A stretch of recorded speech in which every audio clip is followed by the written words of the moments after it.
Bill Davis was an American entrepreneur who built his NASCAR empire from the fortunes he earned from his business, Bill Davis Trucking. His NASCAR team was founded in 1989 and would close at the end of 2008. During the time of the business, the team raced with Dodge, Ford, Pontiac, and Toyota across NASCAR's top 3 series. Moreover, on Davis, his racing beginnings actually stem back to his days of motocross racing, and he also assisted his friend and business partner, Julian Martin, in developing his son Mark's ASA racing program, and that Mark is in fact the Mark Martin.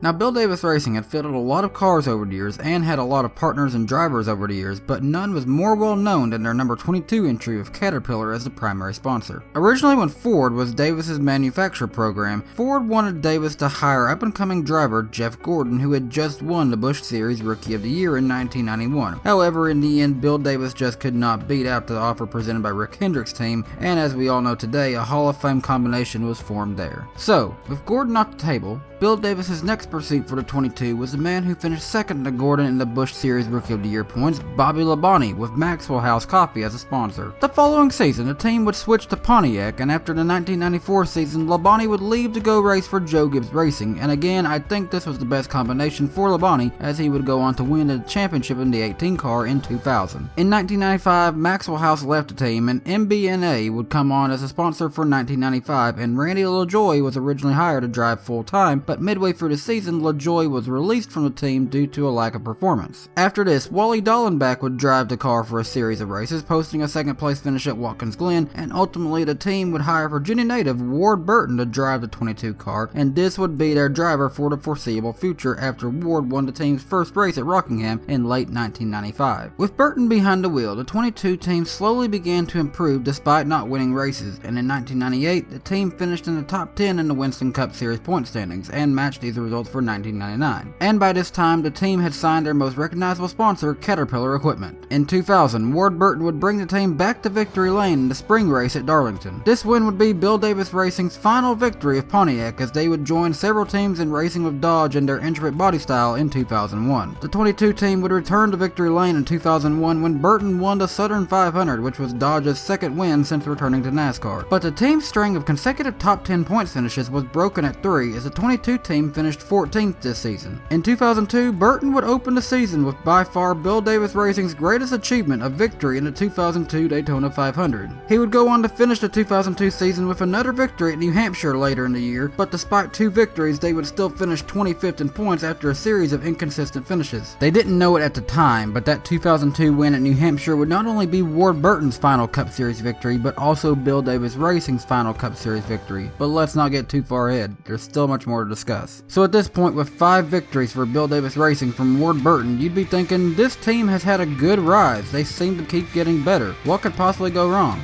Well, let's discuss 2003 now. So by this time, Bill Davis Racing was beginning to run a couple of other cars from time to time with research and development drivers, including in the number 23, 27, 36, and 93 cars with drivers such as Dave Blaney and Scott Wimmer. Kenny Wallace, Jeffrey Bodine, Mike Skinner, Tony Raines, Shane Hamill, Bill Lester, and Jeremy Mayfield all also made starts for Bill Davis Racing in the Cup Series, along with road course specialists Butch Leitzinger and Jacques Villeneuve. And while I guess it made sense to do this research, it may have taken away focus from their full-time car to 22 as performance began to fade away through the 2003 season, as Ward Burton only recorded 4 top 10s in 2003, and he had announced that he was not returning with the team in 2004 and moved on to Gene Haas's Zero car in 2004. And with 4 races left in the 2003 season, Burton actually left early to drive for Haas at the end of 2003, and Bill Davis developmental driver Scott Wimmer replaced Burton for the remainder of 2003 and ultimately drove the 22 team full-time in 2004. Meanwhile, while drama was happening in the 22 team's world, more drama was coming from the team's building Truck Series program when a lawsuit was filed by Dodge's parent company Daimler Chrysler after it was found out that the team was building Truck Series trucks for Toyota in preparation for Toyota's entry into NASCAR in the Truck Series in 2004. In addition to this, Bill Davis Racing continued to enter Pontiacs in their Busch Series program through 2002 and Chevrolets in 2003 and 2004 because Dodge would not give factory support 2004 in the Busch Series. This, along with the team building Toyota's prototype to present to NASCAR, was viewed by Chrysler as a breach of contract to their Cup Series agreement, and ultimately Dodge pulled factory support to the team in October of 2003. But despite this, the team still raced the Dodge until 2006 in the Cup Series, with driver Scott Wimmer, who was let go following 2005, and Dave Blaney, who took over in 2006.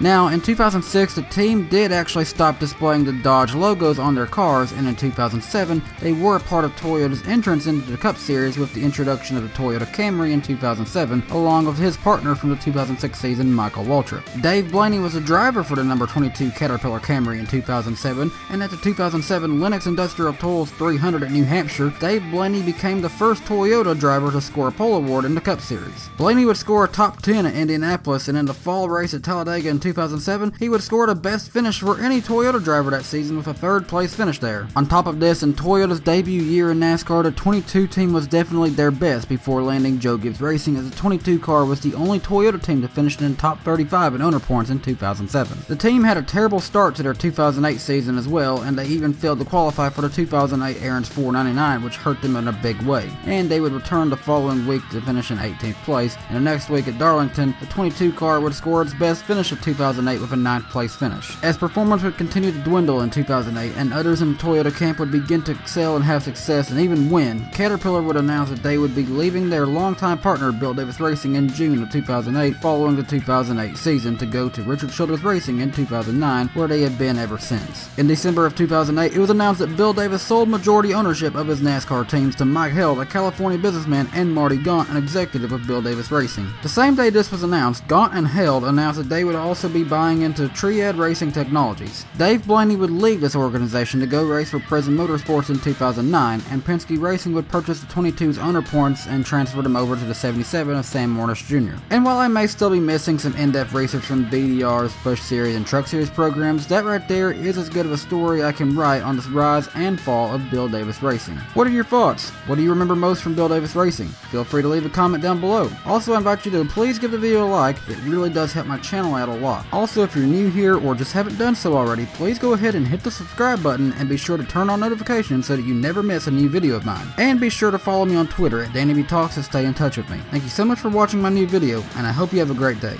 Bye guys.